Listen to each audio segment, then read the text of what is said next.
Okay, I think I can hear you now. Can you hear me? Yeah, okay. Okay. For some reason, I had my microphone set to my speakers. That doesn't work too well.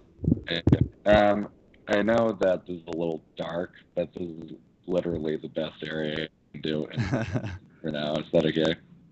Well, it's all right. Yeah, like I said, you look stunning, so it's all good. Yeah, but it kind of looks like I'm doing one of those like mystery interviews where like the guys like have blacked out. Yeah, I'll black out your face and deepen your voice. I'm like, yes, I was molested. It was really All right, cool. Well, this is Give Me My Leg from FlopTurnRiver.com, and we are thrilled to have FTR's first bracelet winner, Max Steinberg, number two in the world, with us. So, how are you doing today, Max?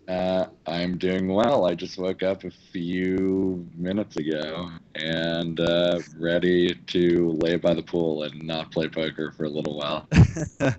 Yeah, I saw on your email there you had a late night. Were you out celebrating the 4th with everyone, or what?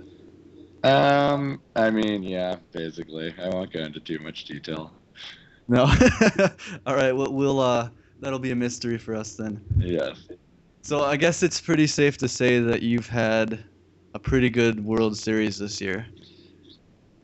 Yeah, I'd say so. I mean, obviously, when you win one of the series events, it's pretty good. But it's funny how quickly that goes into you just go back into, you know, a sort of mode where you lose a few and then you feel like you're unlucky or you feel like something's going wrong. I was just in the 10K six max and it was a tournament that I really, really wanted to win. And I got out the second day and I found myself feeling pretty sad. Uh, I think, but so looking back now, it's definitely been good. And if I have a good run in the main event, even better. yeah, so like the ecstasy from your win has kind of already worn off, and you're just kind of back into it now. I'd say it's still there a little bit, but yeah, I mean, I'm just kind of back into it now. Cool. Yeah. So before your win, did you have any success in any of the other tournaments leading up to it?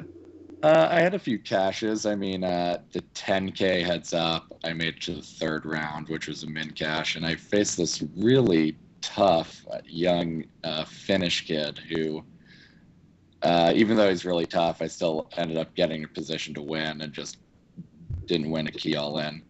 Uh, Um, I had actually the 1K event the week before. Um, the 1K that I won, I got 52nd, which is not bad. And then a 1500 event recently, I got 25th. So I was close to a couple final tables in some of the smaller events, besides the one I won. So I had a pretty solid World Series altogether. yeah, that's good. Yeah. It must feel great to finally get that bracelet because I know you took second. I believe it was in 2010. Hmm. And then was it an LAPT before that where you also took second? Yeah. So yeah, one of the first tournaments I actually played ever was in Costa Rica, and that was in 2008, I think, or 2009. Took second place in that. Took second place in a World Series event in 2010. And it kind of became a running joke that I finished first with some of my friends and family. Well, there you go. Joke's on them now. So, Yeah. I Yeah. mean, So it felt awesome not to get second again and finally close one out. yeah, I mean, 2,700 people. I mean, you can't like have very high expectations, going into that, even though you're capable of winning. Like, you probably don't, expect to. No, I mean on the first day, I wasn't thinking about anything. I wasn't thinking about winning. I wasn't thinking about final tabling. I was just thinking about just grinding through the day. Even in the second day, just still grinding through the day. It wasn't until the end of the second day where I started thinking, "Wow, I'm in a position to possibly final table." That's good. Yeah, that's awesome. So, what were some of the critical hands leading up to the final table that really gave you your stack and set it in motion? Uh, I don't. I'm not sure I remember. Hold on. I'm gonna ask my friend for some help. 7-9s where? Ah, yeah. Okay. So we were 14 away from the final table, start of the third day, and I had a decent amount of chips. But this older guy who was an amateur raised on the button, and I 3-bet him with 9s, and he kind of played it a little looser than one would expect a normal, like, older white guy would play. Okay. He called in the flop game, I think Jack 9-5 or something like that, and I bet, and he just jammed on me. That must have been a great feeling.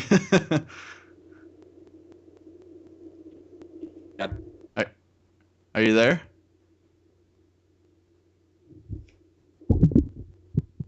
Can you hear me? Yeah, that's right. All right, I think we're having some problems. Your video. Oh, I think you're back now. Yeah, I can hear you now. Okay, good. Yeah, so there were two hands on the final table that I think a lot of people were talking about, at least in FTR, and it was the first one was when you made that all-in river bet. I can't specifically remember it, but I think I know the hand you're talking about, but yeah, it was versus player that was playing extremely tight. It sort of seemed like he wanted to just are you still there? yeah, I'm here. Can you hear me? It seemed like he just kind of wanted to get sort of second or third. He was playing really tight. The money was really, really important to him. And I think I raised an early position with, I think we were 6 hands at this point, so this wasn't that loose, but I king 3 suited. And the whole table was playing tight, and I had a decent sized stack, so I thought that was an okay raise. And he called me from the big blind.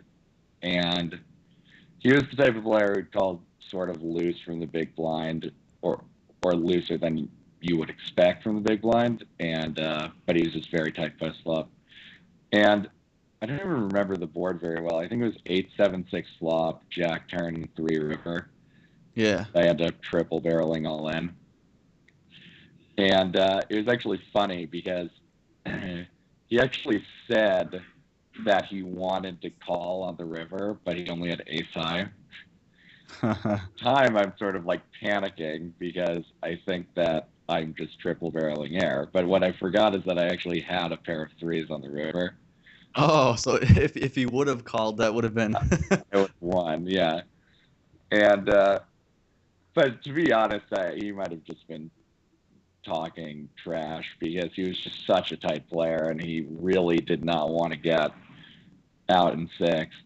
So it was just kind of a spot where the board was draw heavy and I just didn't think that he would slow play a big hand in that spot. So I just barreled him and assumed that he would fold basically everything, and he did. So yeah, it worked out. It seemed like you had a really good feel of like how the table was playing. So did you like have any good reads on anyone, or like how did that work out for you? I did actually have good reads. Actually, my twin brother, obviously, who everyone knows is Iowa Skins fan, Danny, actually called me up at breaks and he was watching the stream and he would tell me reads that he got on people. Oh, really? And they're actually incredibly effective. And the most reads he had were actually on Samuel Garber, and those reads were incredibly effective and came in handy later in the tournament, especially when I got heads up. I also just had friends who had told me some information on some of the tournament players, like Matt Stout and Dylan Horton, and that also was very helpful in the end. Yeah, I guess it's helpful when you have your identical twin brother like watching the stream, looking out for you, because he's obviously a really good live player himself. So yeah, exactly. The other hand, or go on. Well, I was just gonna say there's one hand where I got a very good live read, which allowed me to make a call that I wouldn't normally make, which was, and I don't think people realize that I had a read here because the the commentators were saying how they felt like it was a bad call, but basically I'd opened the button and Dylan Horton, who is a very good player, just snap jammed on me for like 20 big blinds. And it folded back to me, and I just got the sense that he had just planned to do it to my button open because I was playing so loose. And that was supported by the fact that he jammed just so quickly. It just seemed like he was trying to act strong, and he had planned to do this because I was opening so many buttons. So I expected him to show up with some pretty weak holdings, and so I called with ace-5 off, even though if I have no read there, it should be a fold. But since I did, it was a call. Right. And he ended up having king-7 suited, so I felt like I had a pretty right read there. Yeah, that was the other hand that I was going to bring up. Some people were talking about that on FTR, and yeah, the commentators did kind of lean towards it being a bad call. But when you add in all that, especially the fact that you had a read, I mean, makes it. I was pretty confident in my read. I would never make that call without a read. It would just be bad math, basically. But Yeah. with that read, it makes it a call. So. That's cool. Well, how about we switch gears here a bit and let's talk about your poker career and like how you got started. Okay. Is that a question? I guess. So I know you and Danny were sharing an account at first and you kind of had a deposit. So how about you just tell everyone when you started and like how you got going? Yeah, okay. I started when I was 17 playing online poker. I started playing poker a little before that, but it was just with friends. My dad actually deposited $50 for us on our 17th birthday. Thought it was kind of like fun and cool. And we told him, yeah, just deposit $50. Like, this isn't going to become some sort of gambling thing. If we lose it, we lose it. And if we don't, then we'll just keep playing and see what happens. And I have not deposited any more money besides that $50. Well, that's a good deal. It did get down to $2 multiple times. We had to win $1, or we had to place high in this $1 tournament on Paradise Poker in order to keep our roll. So who knows what would have happened if we didn't do well in that $1 tournament. That's awesome. Yeah. So as you were like learning the game and progressing, like how did discussing hands and theory on like FlopTurnRiver and other forums like aid to your success? Do you think that was a large part of it? Yeah, I definitely do. I'm not just saying that because you're giving FlopTurnRiver right now. It really did. I mean, not only as just a place to get feedback, but just a place to sort of put something out there that I was thinking, and just organizing my thoughts by just writing a post in general was really helpful. And then it was also just, I feel like helping other people also who were at a lower level than me actually helped me straighten my thoughts a little bit about my own game and playing at the levels I was playing at. So all around, FTR was extremely helpful to me. I definitely would not be as good a poker player as I am, if it wasn't for FTR. So definitely thankful for them. A good deal, yeah. So as you were moving up and getting better, like, is there anything that like, I don't know, kind of clicked in your mind where you started to get it, or was it like a slower progression that had like more factors to it? I don't know. There wasn't really a eureka sort of moment. I started getting a lot better when I started moving to heads-up cash games instead of playing 6-max cash games. And I guess the moment where it clicked is I just got a couple of lessons on heads-up cash games from Sauce, who I guess is Sauce123 on FlopTurnRiver. Yeah. And he just said a few things to me that started the way in which heads-up cash games he was playing differently than 6-max sort of opened my mind a bit about how to think about strategies in poker and how to just think about how to counter someone, how to play against specific opponents, and how to develop good strategies. And I think that was a big turning point in my game. Cool. Yeah. All right. So FTR, the members on the forum submitted some questions, and we can kind of go through those right now if you want. Okay. All right.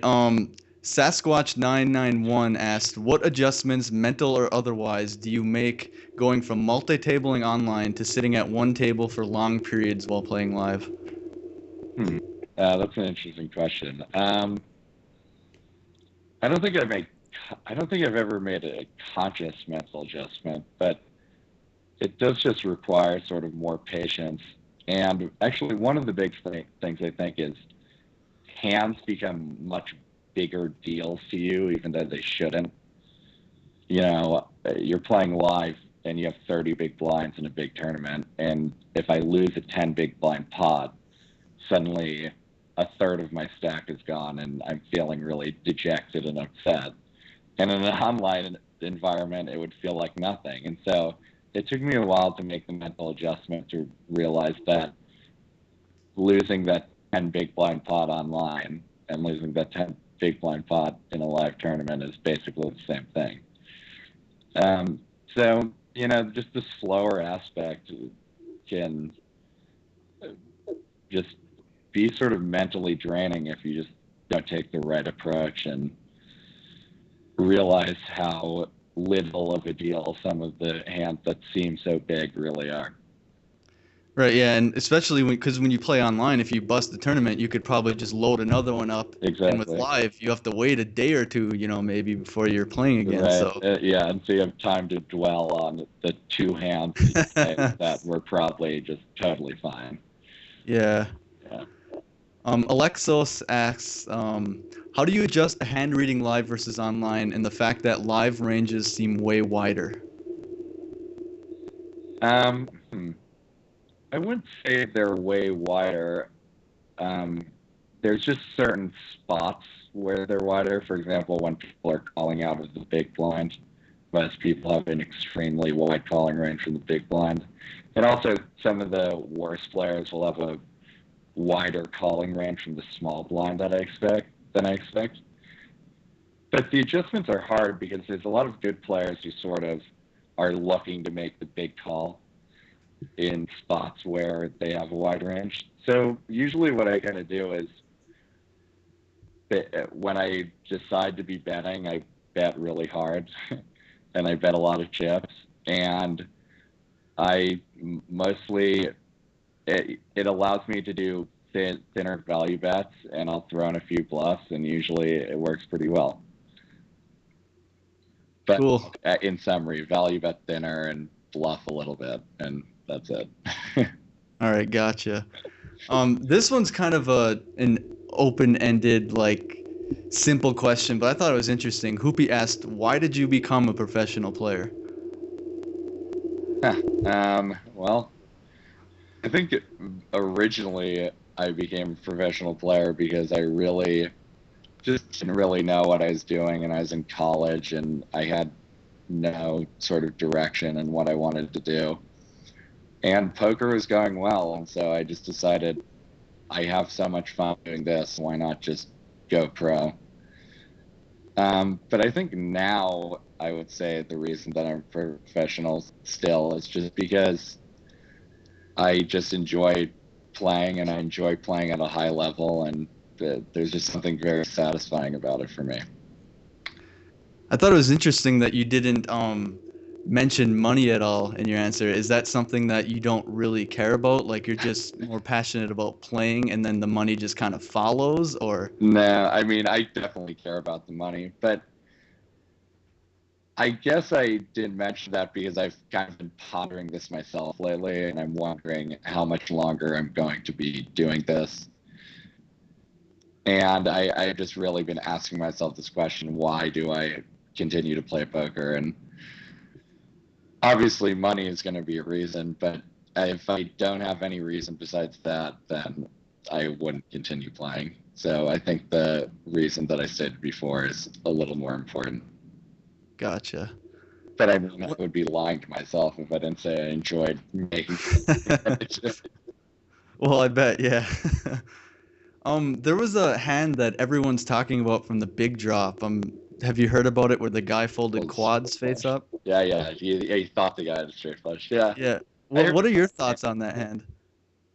Well, I don't know the entire action. I read briefly about it, but I read a statement from the guy who made the fold, and his logic was not terribly flawed. He just thought he had an incredibly strong read. He said himself that I don't think he had kings because he would have re-raised pre-flop. I didn't think he had jacks because he also would have re-raised pre-flop. And he also said he looked very excited on the flop. Now, I mean, that's fine and dandy that he got all those reads, but it seems like a pretty ridiculous spot to fold Yeah. and just put someone on such an exact hand. It seems like he doesn't realize that how infrequent it is for someone to have a straight flush, and just understanding the idea of combos of hands.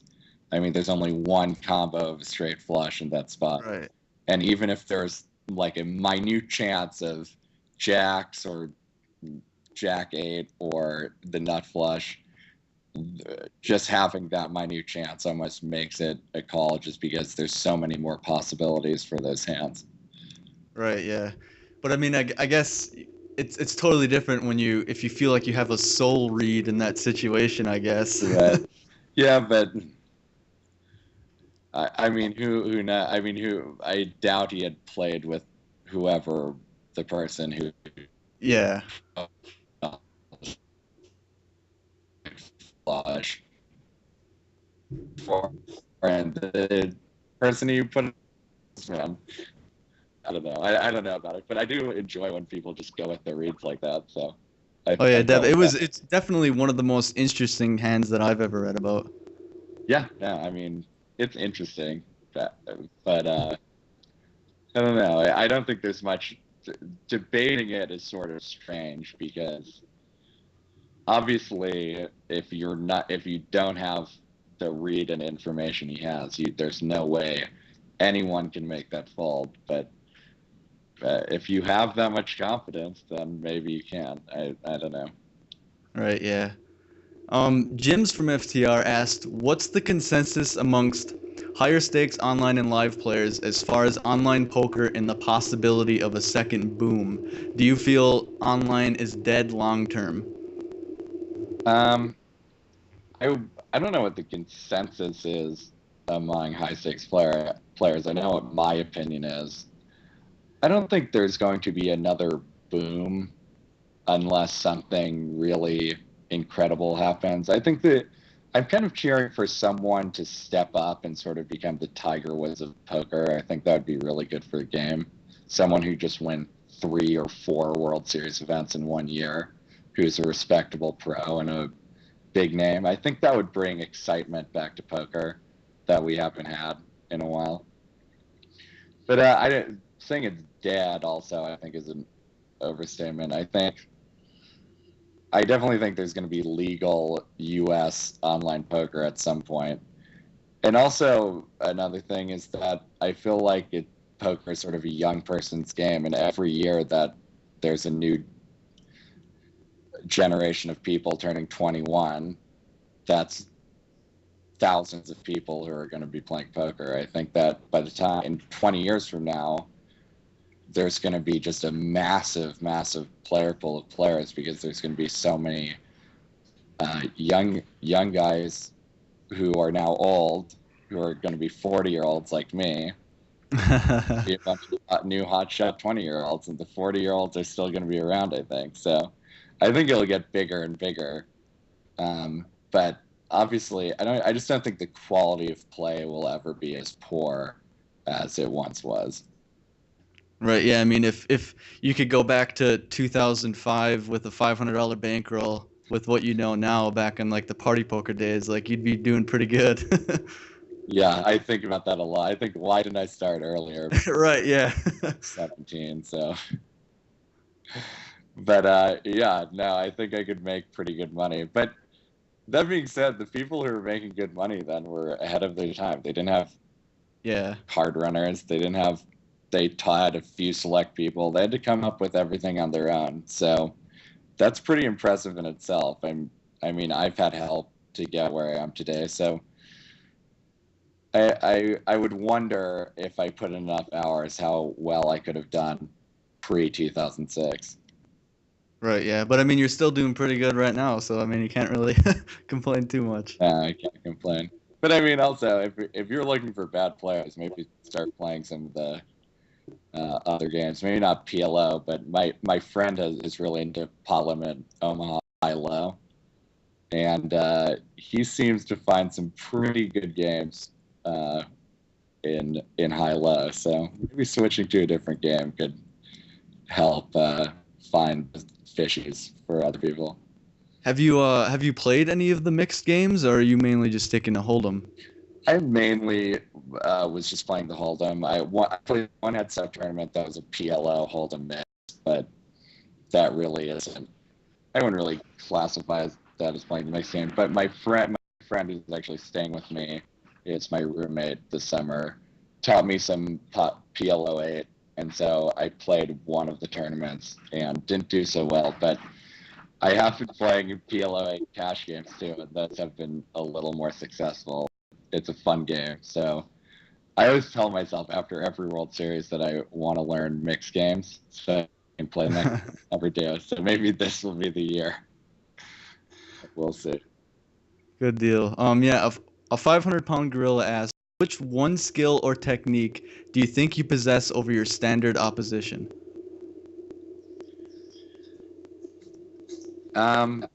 One technique.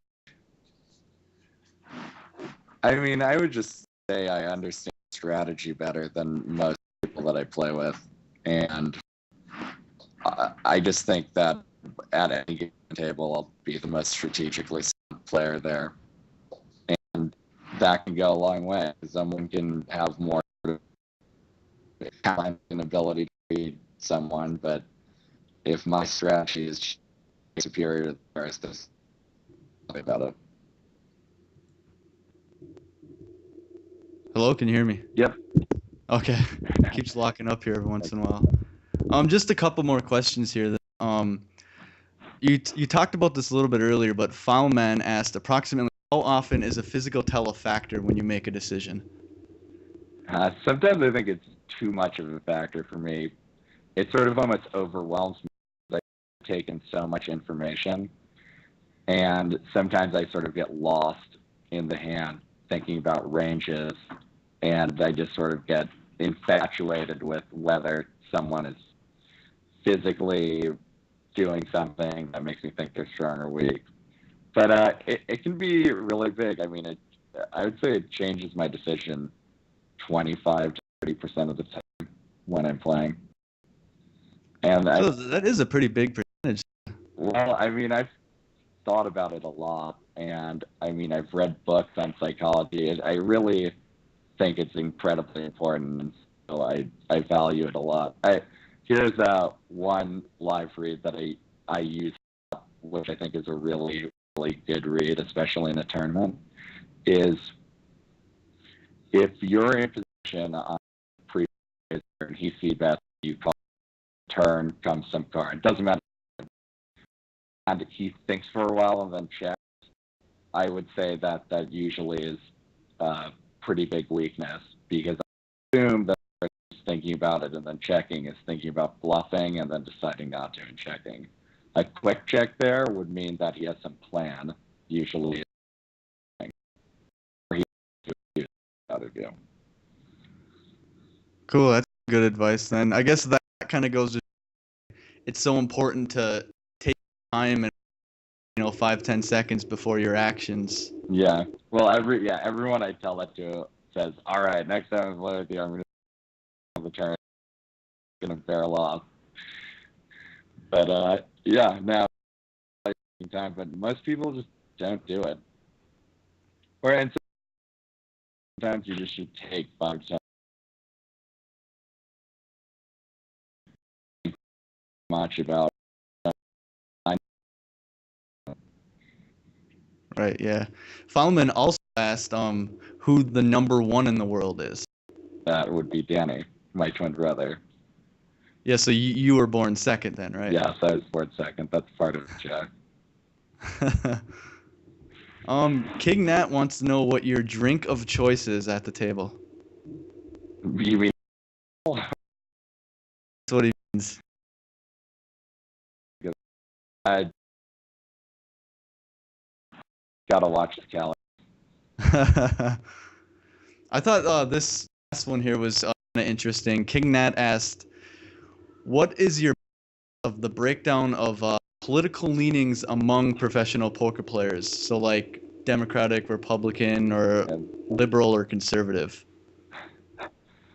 I would say, I mean, I don't know. I know a lot of players who are extremely liberal. I would say most of the players are conservative or sort of in the Ron Paul conservative wing of conservatism, which is extremely right wing and extremely libertarian. So I would say, I don't know. I mean, I guess it would be half and half are liberal and half are libertarian conservative.